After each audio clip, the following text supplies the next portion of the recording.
get started. Does anyone want to get out?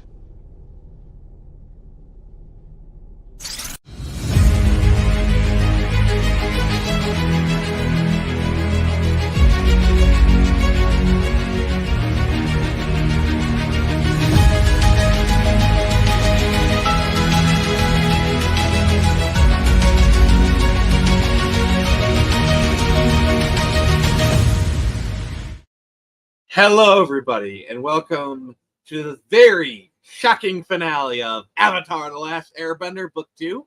We are doing this live, but I'm not doing it alone. So. Master Chief, you mind telling me what you're doing on that ship? Sir, finishing this fight.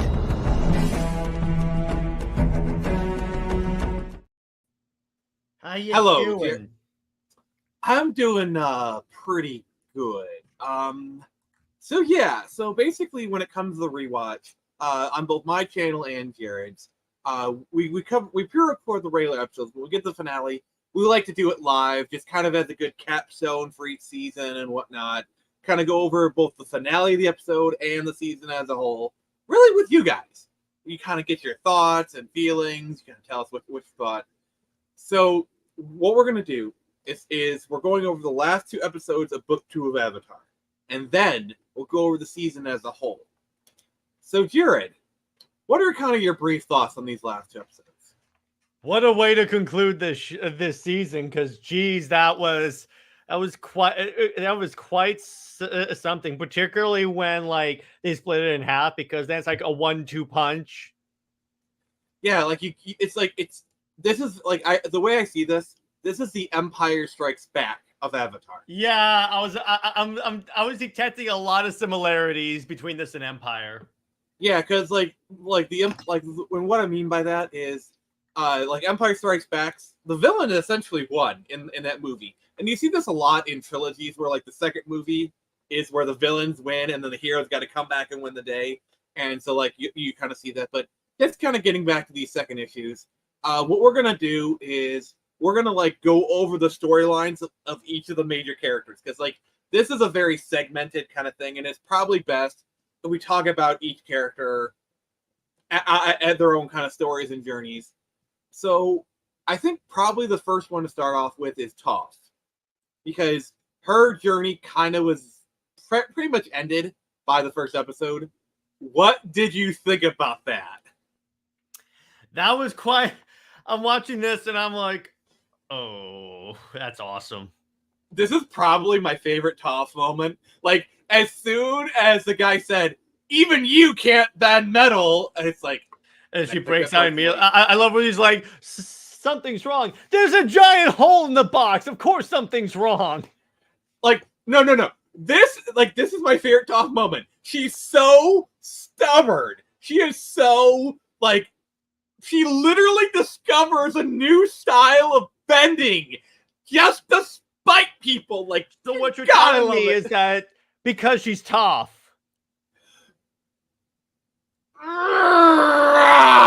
Nick, you can't. Because she's Batman. That's it. Toph is Batman this episode. Oh, I hate you so much. No, Toph is Magneto. She's Magneto. Okay, now I gotta do like an edit where I literally put Magneto's helmet over top.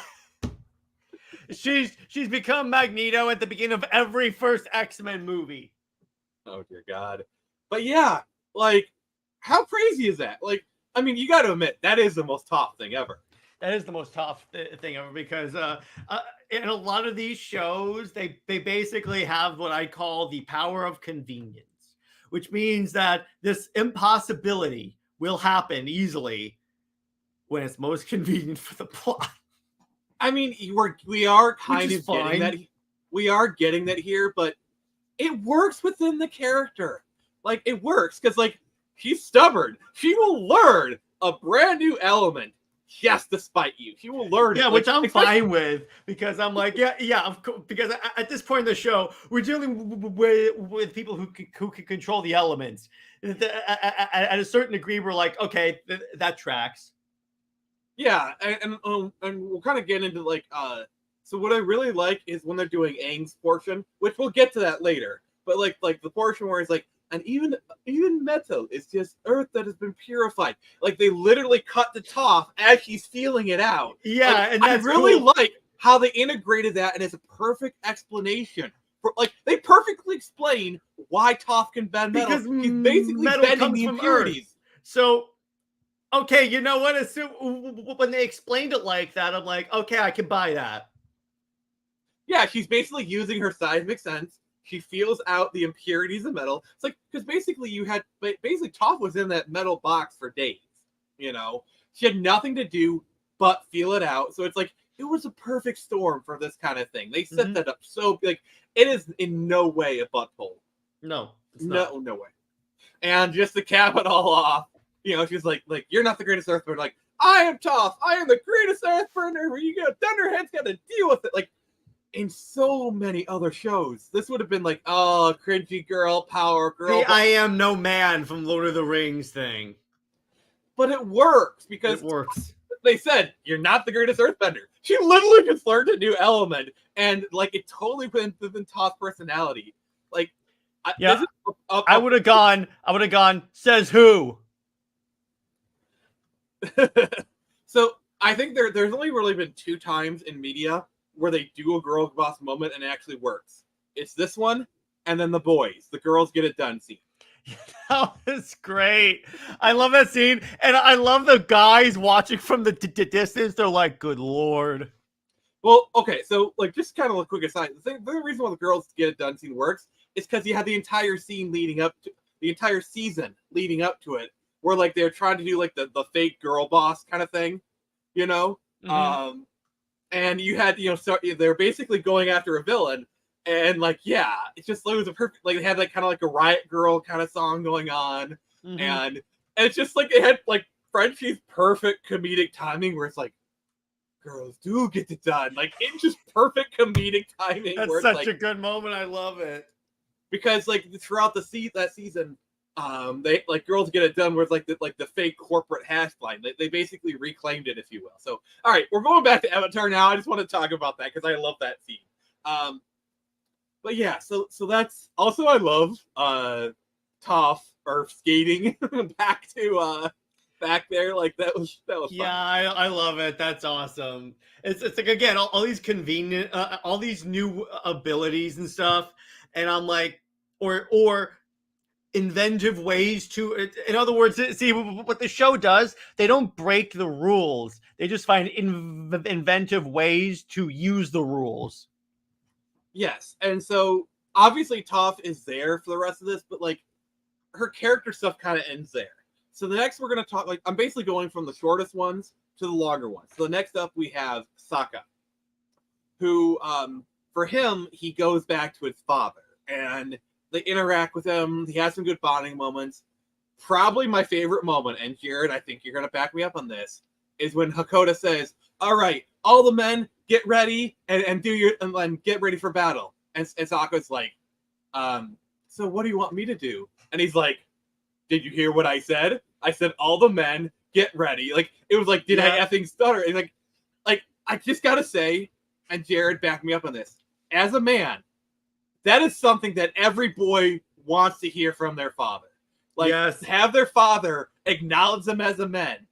Like that, like they, like people who wrote that understood boys. Like that is a very boy fantasy moment, like, of your father acknowledging you, not just as a man, but as an equal, you know? Yeah, exactly. He's like, no, and he's like, you're a man now, so just start acting like it. We're going into battle.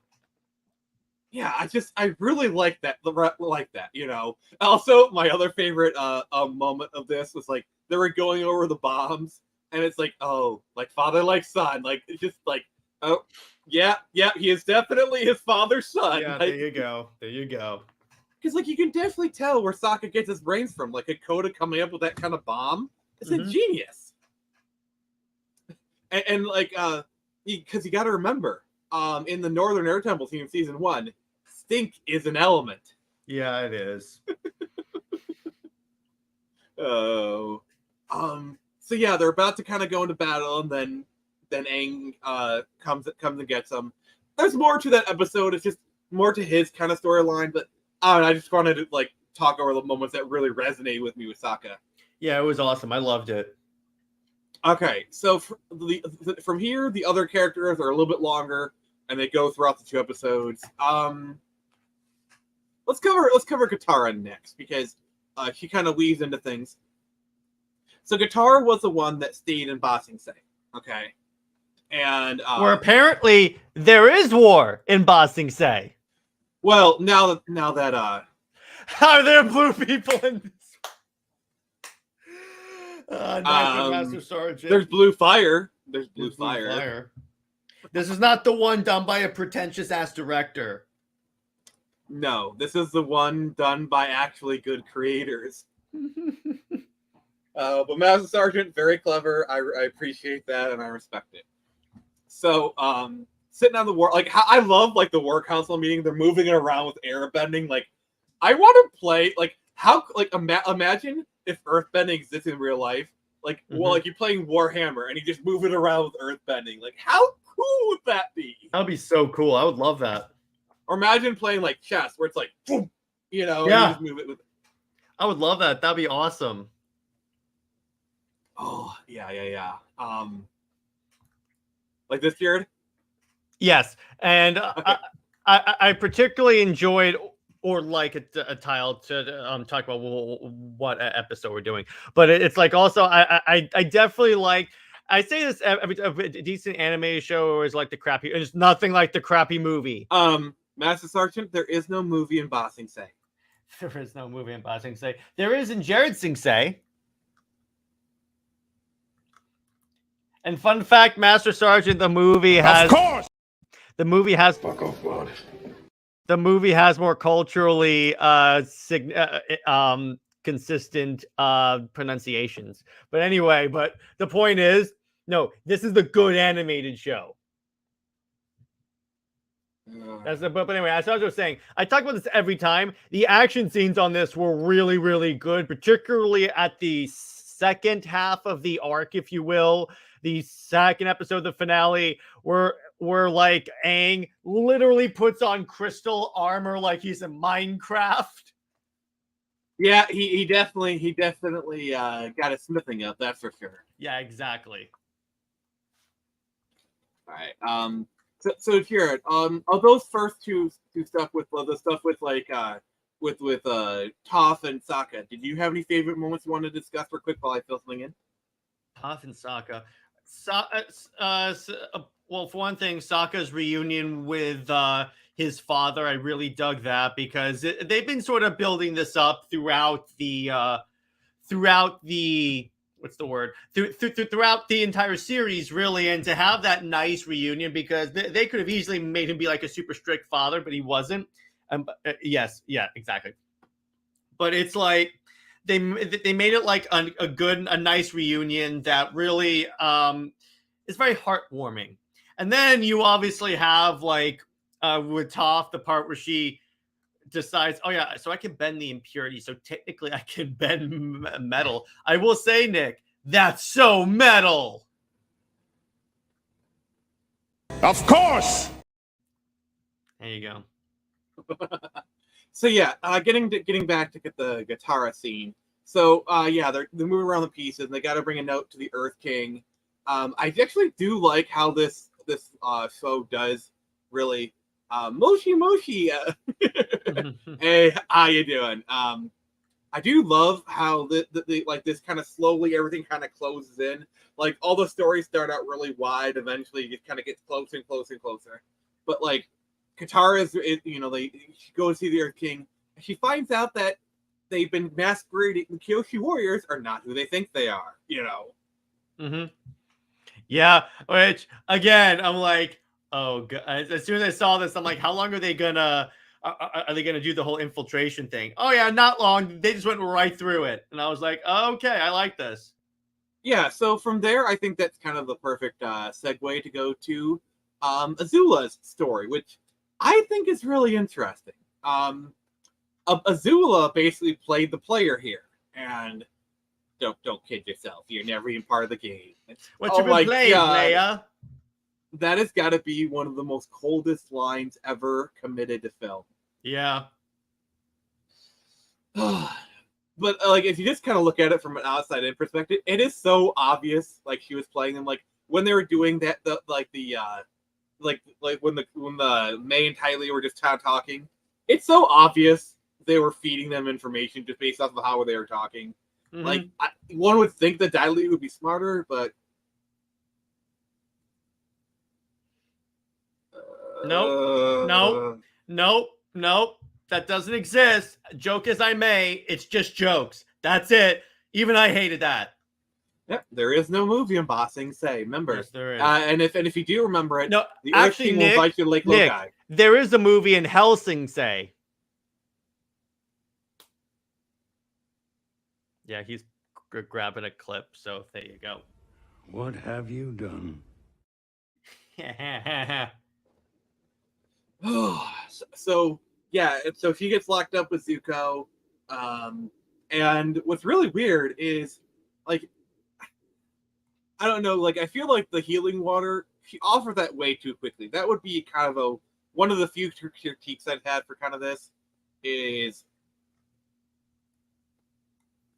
yeah, I remember that was a great episode. Like that was the Kyoshi Warriors episode was really great. No, they were supposed to be in the movie. Oh, well, there's a lot of reasons why that movie is horrible, and that's not the only reason.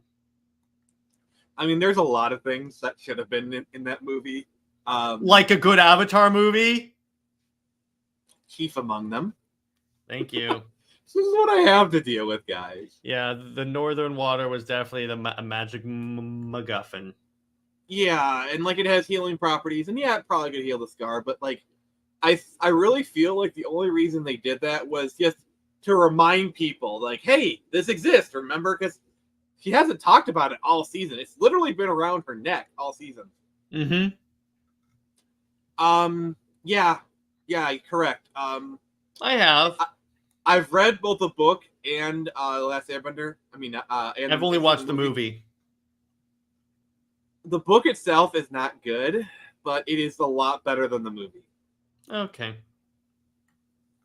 I mean, what do you get? The guy basically wrote Star Wars, but with dragons. Yeah, kind of. It's even worse if you read the book. Like, it's even more blatant. Mm-hmm. But yeah, getting back to the good stuff. But yeah, I think it was more of like a setup to an event, like use it later. I think that it was more for that purpose. But I honestly was a bit ham-fisted the way they did that. Mm-hmm. What do you think about that? Yeah, a little bit.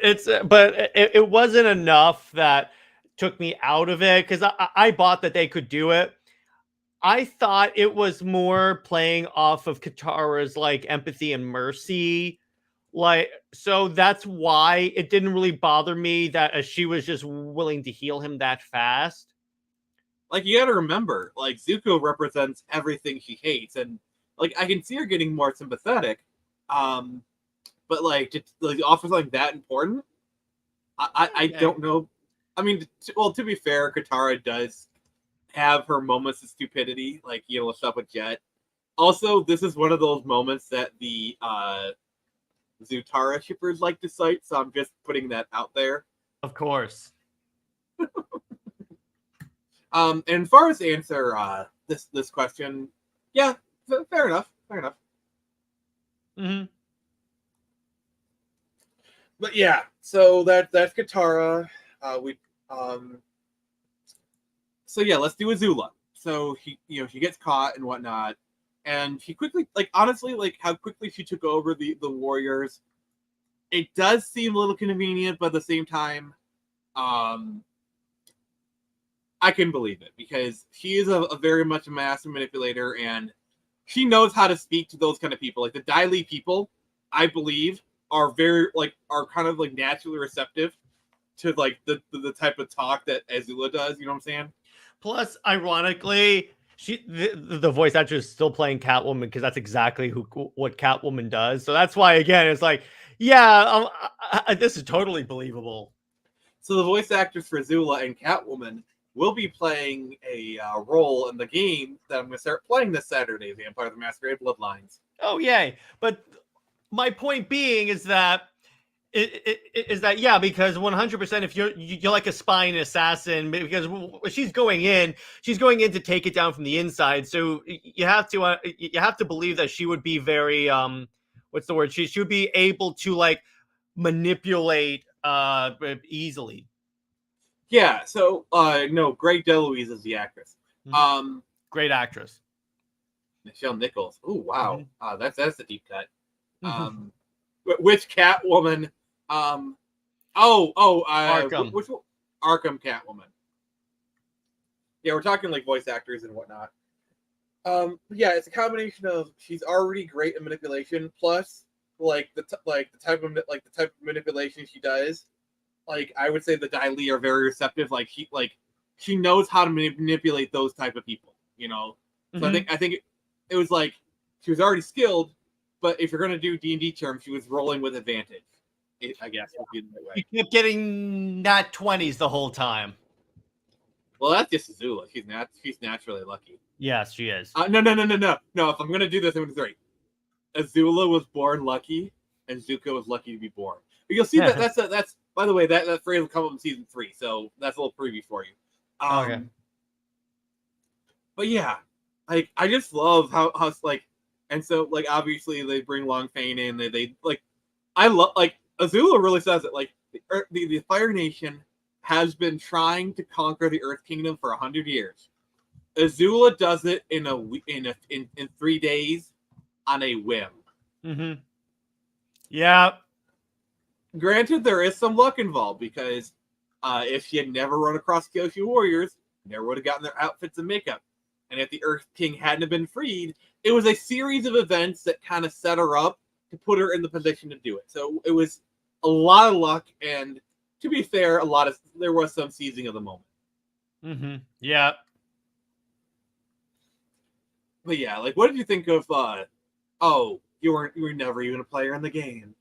I love that so much because again, I'm thinking of this in DC characters terms. That's so something Catwoman would say, and I'm like, yes, and it works for a character of Azula's caliber as a manipulator. So I'm like, oh no, I was playing you the entire time. You were never going to win this. And what did you think about our divine right to rule speech? Like, I mean, that is a very Azula thing to say. Yeah, and it fits with this whole theme of the show being like very medieval slash. In other words, it builds with the ancient like medieval themes throughout the series because again, the divine right to rule was very prevalent in that, and she's like, "I was chosen by the gods to rule your land." Yeah, pretty much. So that's an abridged Azula storyline. I guess the two we have left are we're gonna do Zuko and then we're gonna do Aang because Aang is kind of like the most faithful one. But by Zuko, I mean we're gonna do both Zuko and Iroh. We're just gonna combine it just because it's easier. Because Iroh does have some stuff to do, but like it's mostly like the second episode onwards. It's better to like So like. How weird was it when you saw like Zuko had woke up? He was like, "Hi, Uncle. How you doing?" I was like, "Wait, what just happened?" This is like these two parters are really a tragedy for Zuko because you got to remember he had that kind of like coma where like he had finally let the Avatar go. You know what I'm saying? And he was just happy to live his life at that point. You know what I mean?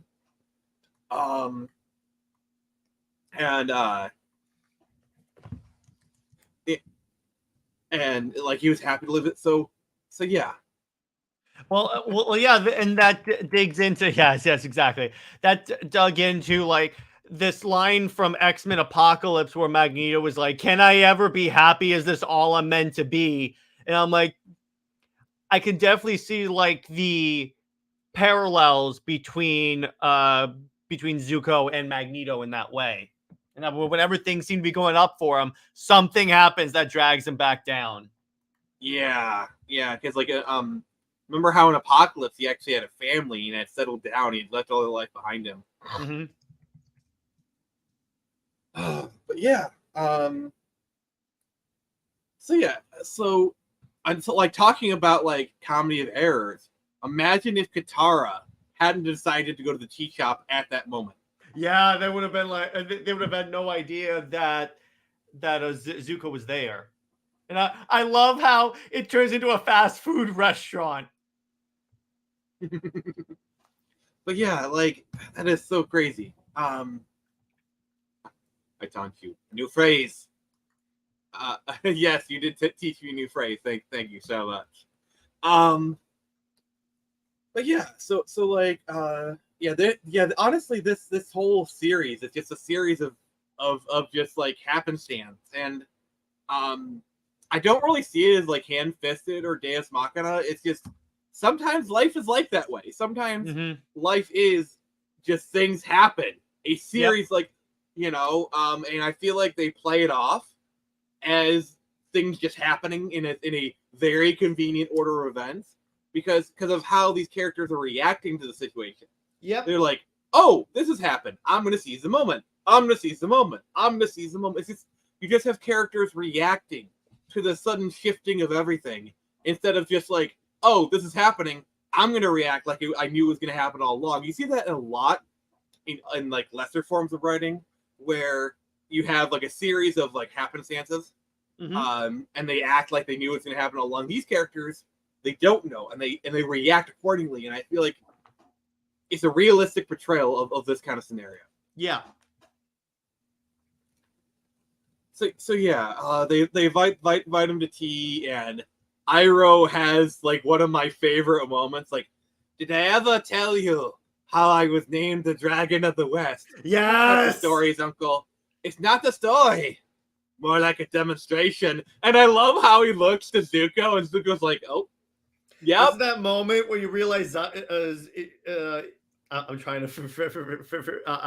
to consciously remember the proper way to pronounce this. The point is, Iroh's a badass. This is where you learn he's a badass because this whole show, he's like the sweet old uncle. Now he's like, oh no, he's a badass. Crouching tiger, hidden badass. Yes, exactly. Like we've gotten hints to it, like the way that people treat him, they respect him. It's like we've seen stuff, like seen hints of it, but like we've never really seen just how. But yeah. Oh yeah. That like you will be covering that next. But yeah. And yes, Mako does have some really great one-liners. Oh dear God, yes. See, and then so they break out of the palace. See, this is really when the cracks of Zuko first start to appear. When he really should have jumped with and with Iroh. Okay. But he just like the stubborn Zuko came back in. You know what I'm saying? Yeah. And like he went to face Azula and he just, like, no, we're not gonna do Agni Kai. Nope. And yeah. And so like, and from Zuko's side, it's like Katara's unloading on him. It's like, my life's been hard too. Like this, my father literally burnt half my face, And, yeah, it's one of those moments where they realize that they're more alike than they think. Yeah, and we've seen shades of it. Like, obviously we had the scene early in the season where they all fought together. So, like, I think all throughout the season they've been like lessening, and look how quickly they trusted Iroh.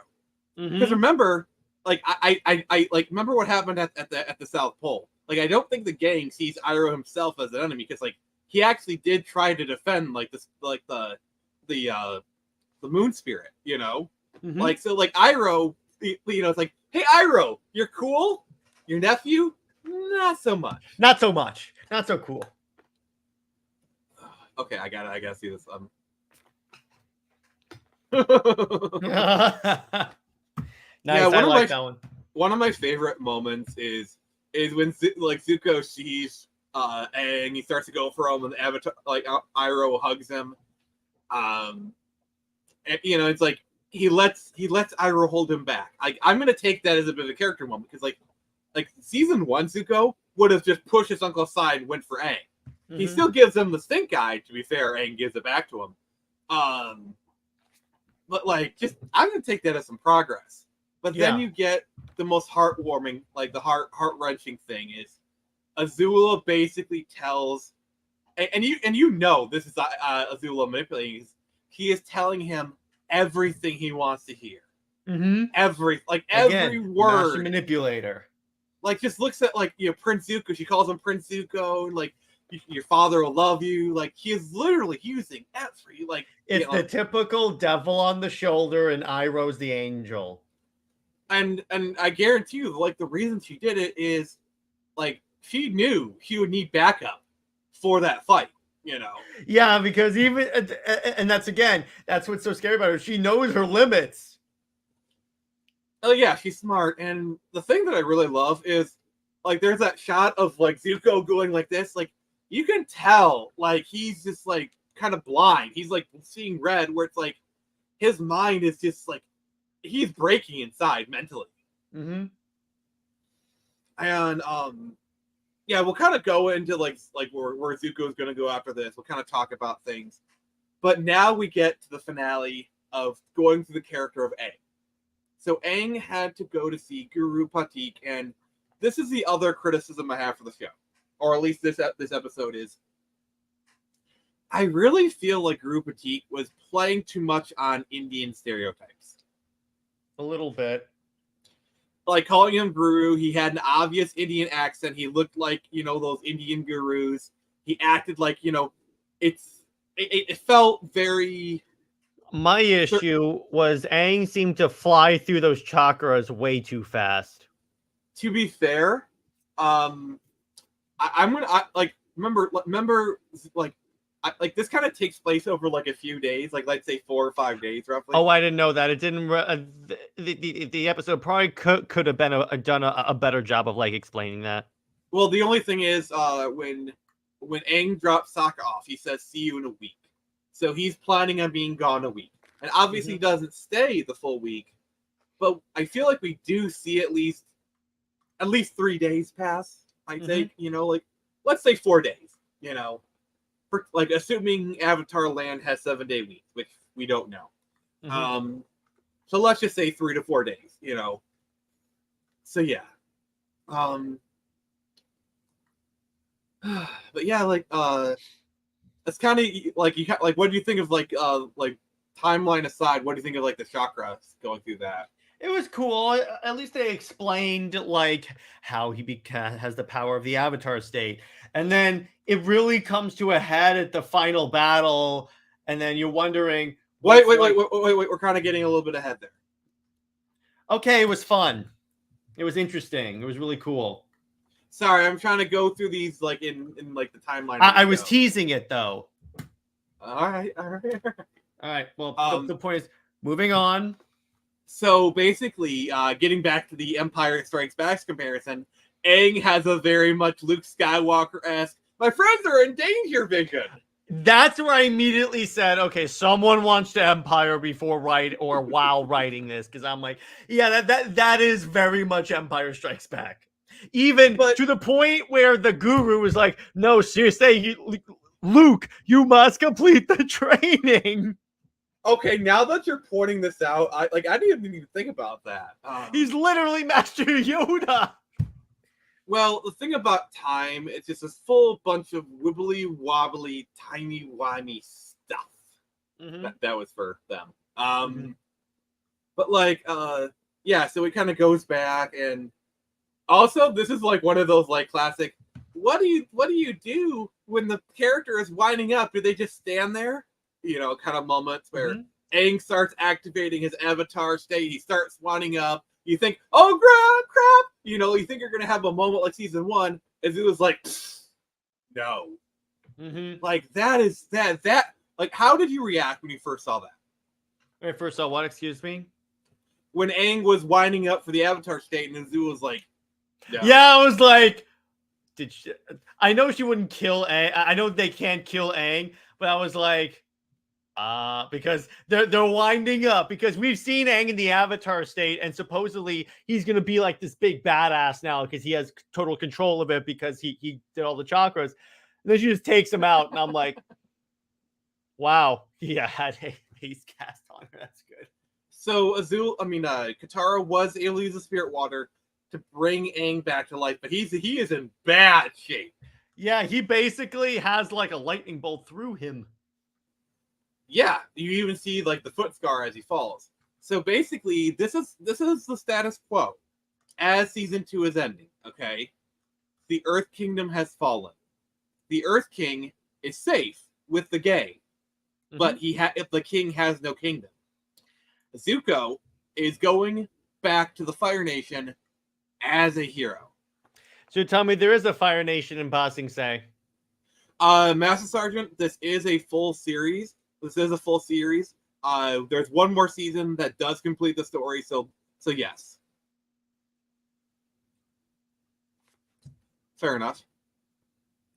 But yeah, I'm like so yeah. So Zuko is going back to the Fire Nation. He's finally returning home after years. Iroh is going back to the Fire Nation in chains. Oh, who said Super Sons? Yeah. Okay. So yes, it is very much a like heroes are at their lowest point, what they're gonna do. So here's the thing, I kind of hinted about this. Here's the thing about Zuko. Zuko is getting everything he always wanted. This is literally his dream fulfilled. He's going back to the Fire Nation with honor, with supposedly his honor back intact. And I'm not going to give any spoilers, but for season 3, Zuko's arc is he needs to decide, is this what he really wanted? Sweet, I can't wait. So you're going to see a lot of really good Zuko content in season 3.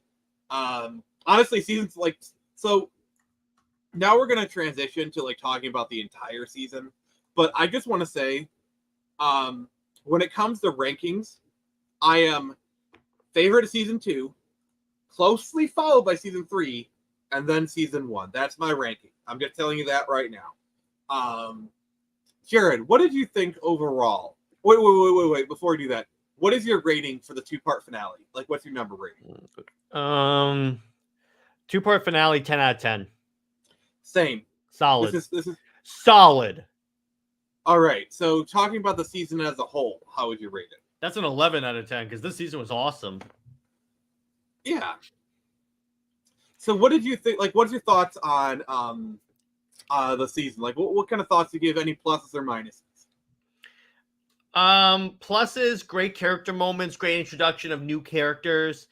Minuses, there were parts that I think could have been excised in the case of getting to the plot, because there were some times where I was like, just get to the freaking point already. Is there any other big glaring critiques you'd have for this? Not really. No, that's my one glaring critique, that they needed to kill their darlings, if you will. Fair enough. All right, let's talk about favorites. So, who was your favorite character this season? Azula. Of course, you'd say Azula. Do you have a favorite episode? Favorite episode? Jeez, that's a good one. I have to think about that one. Probably the battle on the wall, and then Aang builds an entire zoo out of rocks. I thought it would be Avatar Day, where your favorite lady comes back. Well, any episode with Jennifer Hale in there is automatically my favorite. I just have to. I wanted to think out of the box. By the way, Jennifer Hale's voice will return for both characters in season 3. Yay! Drinks are on me. Yeah. So yeah. As for myself, Toph is got to be my favorite character this season. Which, of course. Jared, what did you think of Toph? I liked her. She's one of those characters. She is the epitome of the "because I'm Batman" thing. We'll get to that in a moment. I will answer that question. I just kind of want to go over a few things first, but we'll answer that question, Teffy. But yeah, so for me, the reason I like Toph is she is a shining example of literally on the surface level, Toph is has every characteristic these a lot of these left-leaning writers want in a character, but she's done right. You know what I'm saying? Mm-hmm. She is proof that you can have a girl boss, arrogant, tomboyish character, and that they will love it. And she's disabled too. She's freaking blind. She has all the things that these people checkboxes try to do. Yet she works. she is a beloved character. Like, everyone loves Toph. Arguably, she's more beloved than Aang. But yeah, you know what I mean? Mm-hmm. So, I like, agree with you. I know that when you first saw Toph, you weren't really jazzed about her. How long did it take for you to get on board? The next episode.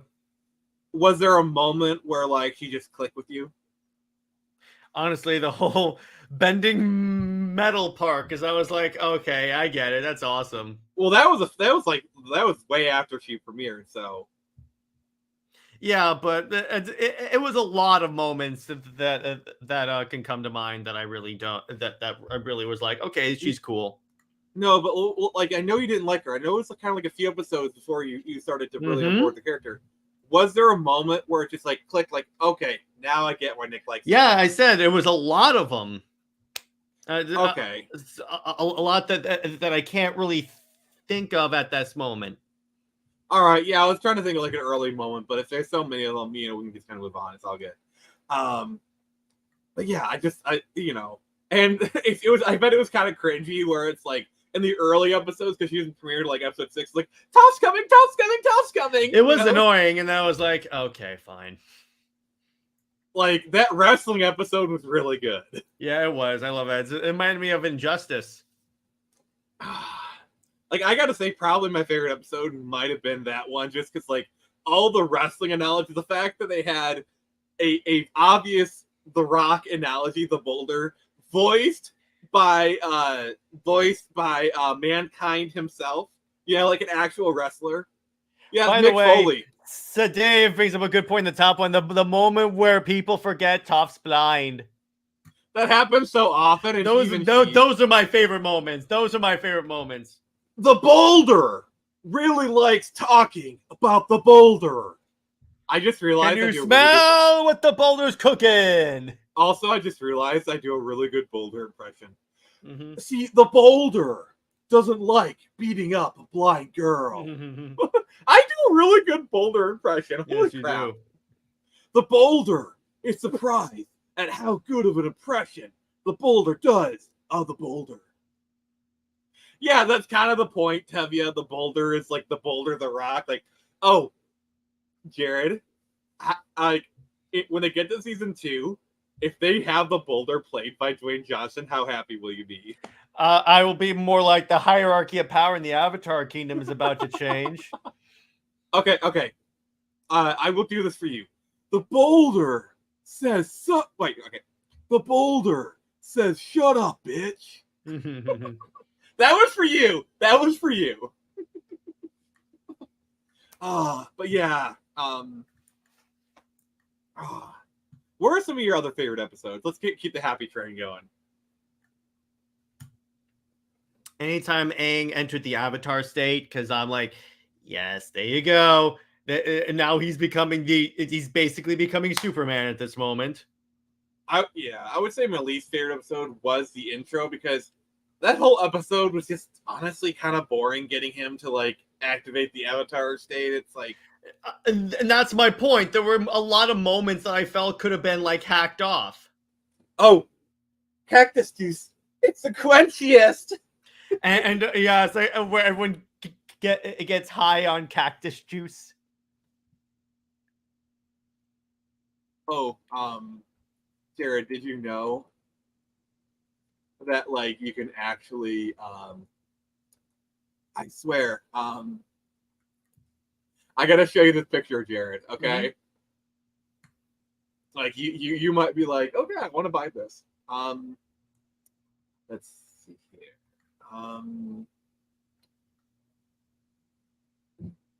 I can't see it. Oh. They actually make cactus juice. Wow. And this is the quenchiest. Wow. The warrior's choice. Like, this is that's actually a really well designed label, I gotta say. I'm Piote, yeah.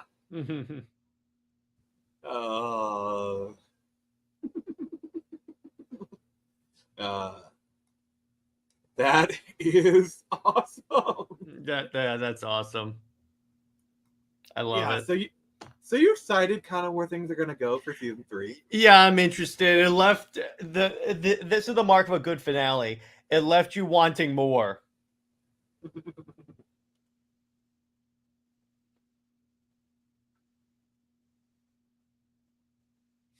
Let's see here. I'm going to share a picture with you. I'm just gonna just share some pictures, just to kind of tease of what to look forward to season 3. Just to get the anticipation going. Like, these won't be spoilers because I'm going to keep them vague. But all right. So that is a shot from season 3. Wow. Yeah, that is a shot. How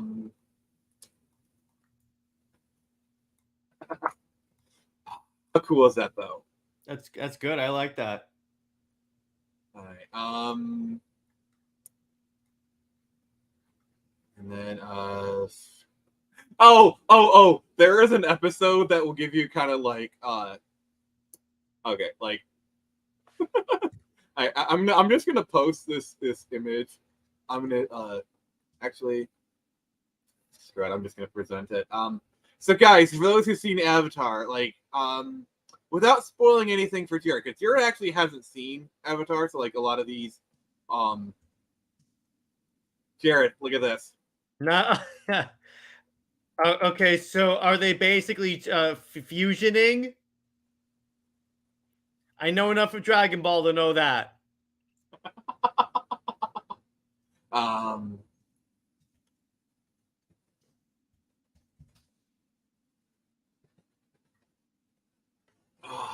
So yeah, they yeah, there you go, fusion dance. Hate to spoil it, but yeah. All right, Jared, let her rip. All right, so to conclude tonight's stream, we're gonna play a little game. So it should be obvious that I'm a DC fan. So we're gonna talk about what DC characters could fit in the Avatar world.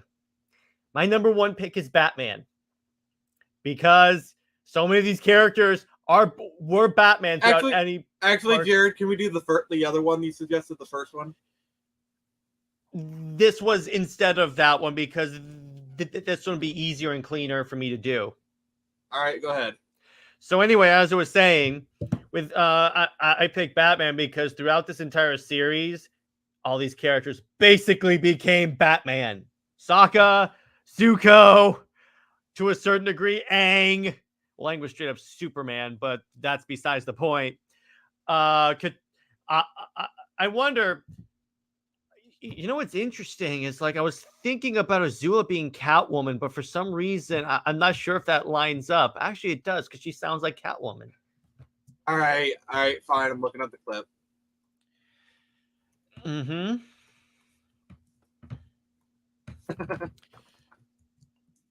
No, I'm doing it right now myself. Yeah, so it's pretty. So Nick, what characters do you what DC characters do you think could fit in Avatar? Let me just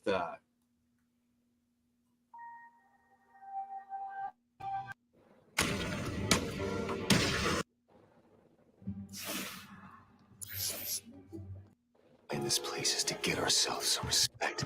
Fear. That's how we get rid. Have you had some work done? That's for stealing from us. I wouldn't put this on for that long, Nick. Oh, dear. This is what happens on YouTube, dude. You can't do this. But anyway, so Nick, what DC characters do you think could line up with Avatar? You keep going because this. I'm not really big on. It's really just Batman. It's really just Batman for me because he's small. He doesn't have powers, so it's the last. I went with people that aren't God tier because otherwise, it's just gonna be Superman's gonna solve the whole war. And so Dave says Hawkman, Hawkgirl, Blue Beetle, Ted Cord, Lex Luthor, and Zatanna. Zatanna, I could see. Lex Luthor. Oddly enough, Clancy Brown voices a lot of characters in this series.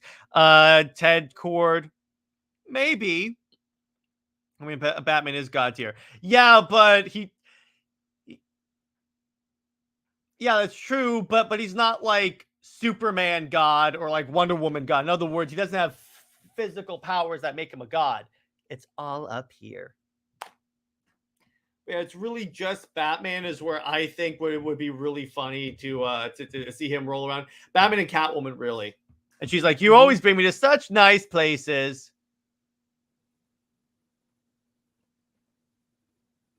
So, Jared, any other topics you want to bring up? No, that's about it. All right. So, and so if you got this far, please remember to like, comment, and subscribe. I appreciate you guys going here. Hope to see you this Friday for the longest feature. Jared, I hope you're excited for book 3. We'll be starting that up next week. So, as always, thank you everyone for coming out. And remember, I can only show you the door. You're the ones to walk through it.